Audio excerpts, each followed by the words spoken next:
என்னென்ன மாதிரி பொம்மைகள் தயாராகுதுங்கிறது இந்தியா ஃபுல்லா நெறைய இடங்களுக்கு போய் பார்க்குறேன். ஆனா நான் எல்லார்கிட்டயும் நான் ஒரு சஜஷனா சொல்றதே, கொலு பொம்மைகள் வாங்கும்போது மட்டும் நேர்ல போயி அந்த பொம்மையோட முக லட்சணம் எப்படி இருக்கு?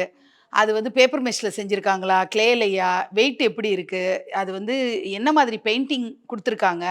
லைஃப் வருமா? எல்லாமே நீங்க பார்த்து வாங்குங்கன்றது தான் என்னோட சஜஷன். ஆனா இப்ப வெளிநாட்ல இருக்கிறவங்களுக்கு இங்க தான் தயாராகுது. வெளிநாட்ல தயாராகாது. இங்க இருந்து தான் ஆன்லைன்ல தான் அவங்க ஷாப்பிங் பண்ணி ஆகணும். ஸோ முடிஞ்சவங்க நேர்ல வாங்கணுன்றது தான் என்னோட ஆசை. அதனால நான் வாங்குனது எல்லாமே எனக்கு தெரிஞ்சு ஒரு 5 இல்ல 10 பொம்மை வந்து ஆன்லைன்னு ஒரு ஷாப்பிங் கிடையாது.